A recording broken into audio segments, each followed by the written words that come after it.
Welcome to Built on Faith Homestead or Leaving Egypt, depending on which video platform you like to watch your content on. My name is Justin, and in today's video, I want to talk about these mRNA technologies being used in your beef cattle and production hogs. Stella, I don't know if I got the camera pointed right. She's having her a rip-roaring time. Amazing grace, how sweet the sound. Fresh cow juice. Saved a wretch like me. I once was lost, oh, but now I am found. Was blind, but now I see. So the weather has cooled off considerably, and she is enjoying the cool weather. She's feeling a little frisky, going a little crazy today. But they're talking about using mRNA technologies on animals like Stella. Now, Stella is not a beef cow for us. She will be one of these days, but right now she is a dairy cow. For us, she produces all of the milk that we drink at our homestead. You know, that ever dangerous raw milk. Stella, what are you doing? She's going crazy today. So, they are wanting to use mRNA technology to help with respiratory illnesses for production beef cattle. We know this. I've made videos about this before. I'll share that video in the description down below, along with links that will show you where I'm getting my information from for this video today. So we know that they're wanting to use mRNA vaccines in beef cattle and those kinds of things. The question is, will that transfer to you?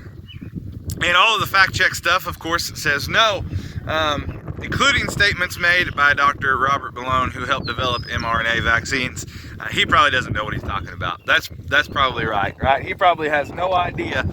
Stella's running her another lap out across here.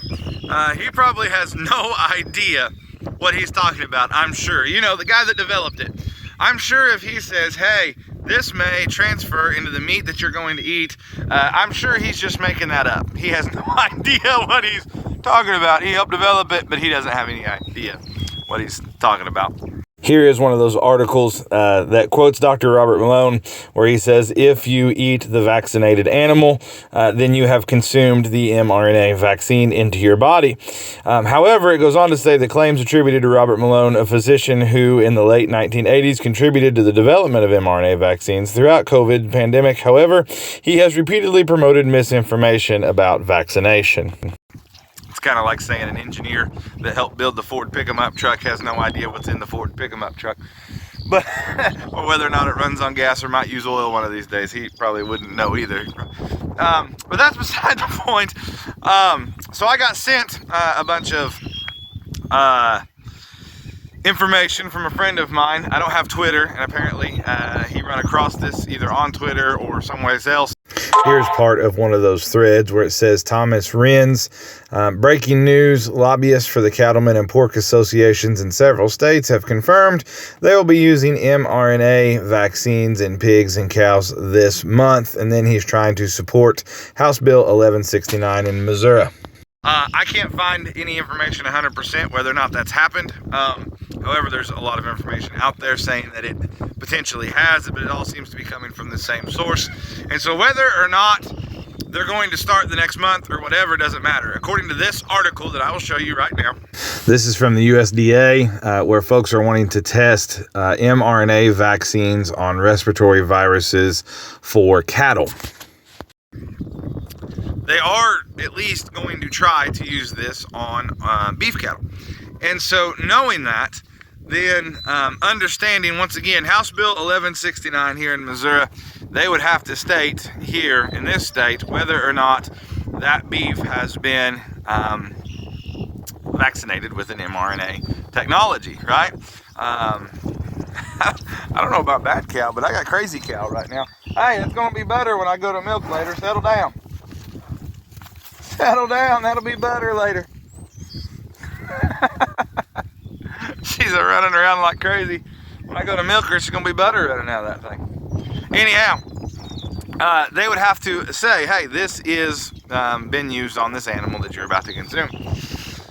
That just seems like common sense to me, but I'm just an old dumb hillbilly, right? And I would like to know personally whether or not my meat, my vegetables, all of those kinds of things, whether or not they have been infused or been injected with anything like this. It's something I would like to know.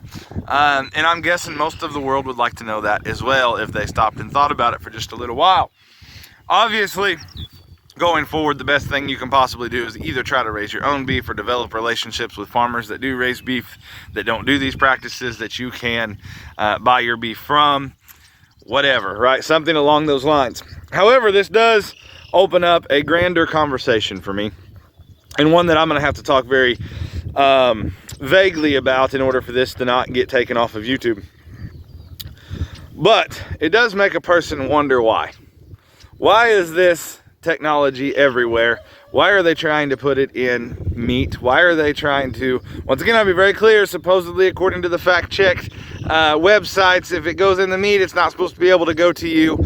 I wonder if it goes into the milk, because I've learned so far, what little while I've had this dairy cow, there's all kinds of things that you probably shouldn't give a dairy cow that you can get by with given to a beef cow, because it will go into the milk. You have different withdrawal periods for dairy cattle when it comes to medicines as you do beef cattle. And so I'm not saying they're using it as a delivery system when it comes to the food and milk. However, they definitely are wanting to use vegetables as a delivery system. That's everywhere, and so far YouTube hasn't kicked me off for saying that. It does make a person wonder why. Why has it all been pushed so hard? Why is it everywhere? Why all of the funny business around it, yet it's still being pushed constantly and consistently? Now, maybe we're not supposed to ever ask those questions, but they're questions that I ask. Why? Why is it everywhere, right? I believe ultimately it is paving the way for Bible prophecy to come true. Things like food shortages, things like famine, where you have to accept a mark, where you have to accept that in order to buy, sell, or anything else, be able to exist in this life, or else you have your head lopped off. It seems to me like all of this is just pointing towards that direction. But I will let you draw your own conclusions. Comment down below. Why? Why do you think it's occurring? We appreciate you guys watching, and we will catch you on the next video.